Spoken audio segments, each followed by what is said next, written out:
Hi, this is Linda and Aaron with Traveling Flamingo, and we've got some more cruise news for you guys. There's been quite a bit going on with the CDC's announcement, and we're going to be addressing that as well as talking about some of your guys' comments you've shared and questions you've had. So all of that and more coming right up.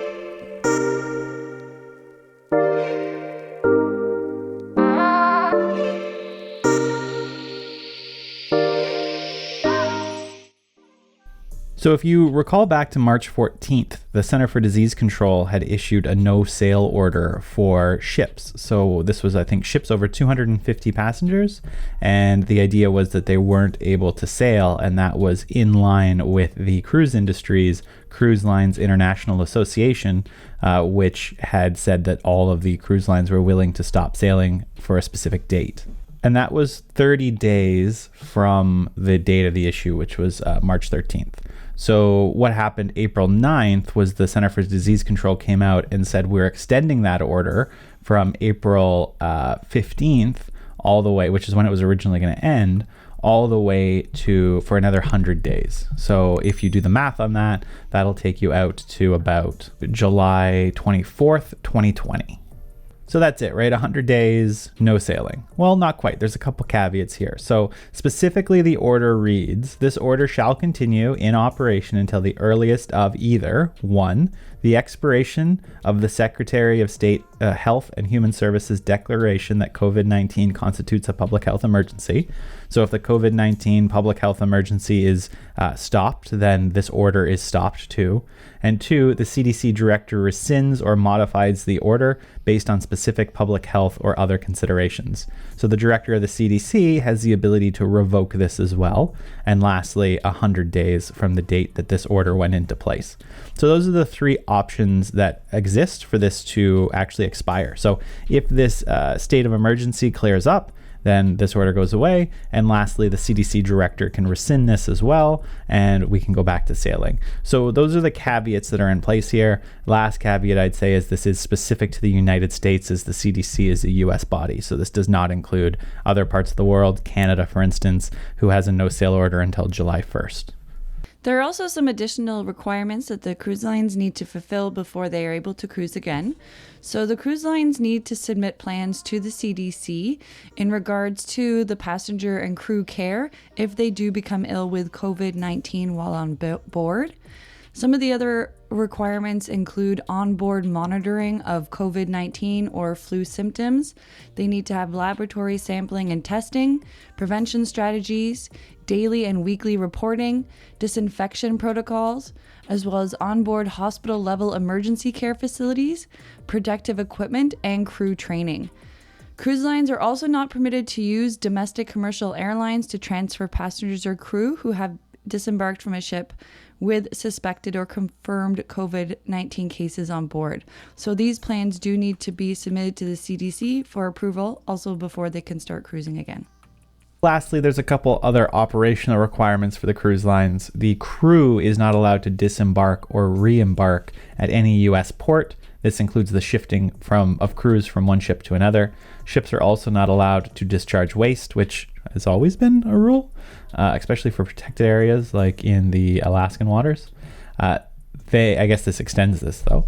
They can, however, do the following if they consult the U.S. Department of Health and Human Services or the CDC in order to get permission to do this. So those are the additional operational requirements. So as you can imagine, the Cruise Line International Association is really concerned about these conditions.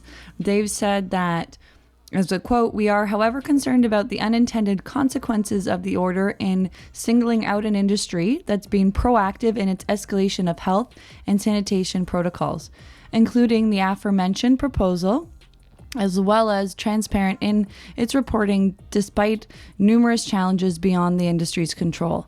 They also stated, while it's easy to focus on cruising because of its high profile, the fact is cruising is neither the source nor the cause of the virus or its spread. What is different about the cruise industry is our reporting requirements. It would be a false assumption to connect a higher frequency in reporting to increased risk frequency of infection. So clearly the cruise lines are worried about this targeted towards them. That being said, Carnival has extended their no sail until June 26. So they are hoping to start sailing again on the 27th, at least for now. This only extends the Carnival to the Carnival brand, not the entire Carnival Corporation.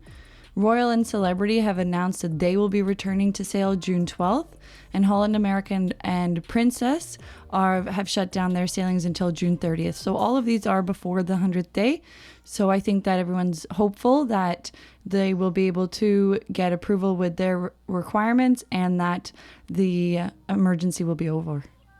It's sort of interesting how the different cruise carriers are handling this, right? Because Carnival and Royal, who tend to cruise more in the Caribbean, are closing down or are opening back up a little bit earlier on June 26th, 27th type of time frame. Princess and Holland America, which are largely in Alaska, are staying a bit longer until the end of the month, until July 30th. And that's probably because in Canada, we've closed our ports till July 1st. So it's an interesting rule that the cruise lines have, that they have to actually hit a foreign port in order to be classified as the sort of external agent that they are, because they're not American cruise lines. They're registered in Panama or whatever. And so in order to make that allowed, they have to stop in another foreign port. And Alaska, the only place they can really stop is Canada. And we've closed our border until July 1st. So they are probably going to try to depart on the 30th. And then during that cruise, identify when they can port in Canada, hoping that our borders open up for cruise ships again. So potentially a little bit of a risk, but I guess we'll probably announce if we're extending that later. We did announce that we're extending our border blocking with the US. The US and Canada are extending that border emergency services blockage that they've got going on for an extra 30 days from a couple of days ago. So who knows what's going to happen there. There does seem to be a larger push from the U.S. to reopen various industries, and we're not going to get into politics of any sorts about that.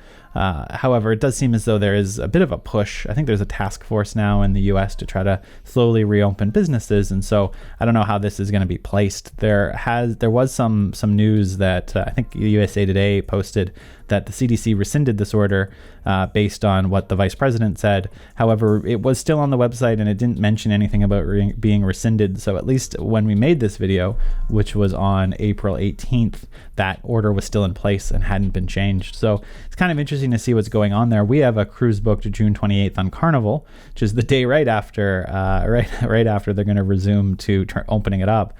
And it's going to be interesting to see what happens there. I feel comfortable that as long as they show that they're forcing these hand washing stations or taking temperatures, having a good process for handling people who could be potentially sick, that I'd feel more comfortable. But I also understand that, one, we're not a demographic that's quite as in the high risk area for this virus.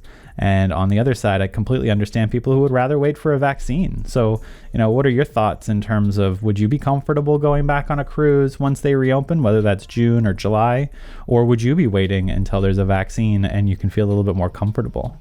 I do also hear the cruise line side of feeling that their industry is being targeted as the cause, or maybe they feel that they are.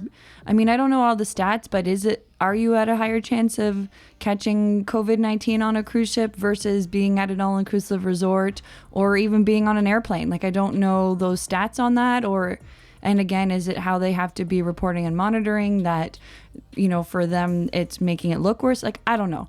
But I think those are questions that I could understand them having and wanting to look into, because it's a huge industry and it would be a lot of jobs and a lot of money and a lot of people affected with them being targeted like this.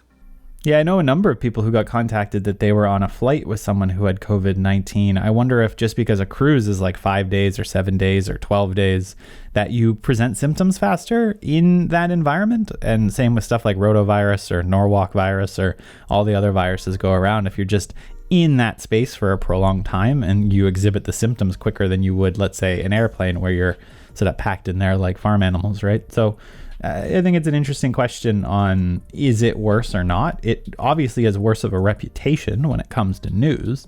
But if you were to take in all the different forms of transit and so forth, subways, airplanes, like where would this rank? It would be an interesting thing. I don't know if there's anything out there about it, but We hope that you have found this video informative and that you've enjoyed watching it. I know all of our time is precious. So if you like it, please do, or if you enjoyed it, please do like and subscribe to our channel. We've been trying to do a bit more news, so let us know in the comments what you guys think of that. And again, Aaron had asked about your sailing. We hope everyone's taking care of themselves. Take care of yourselves, your family, your friends. Be safe. Thank you for watching and happy travels.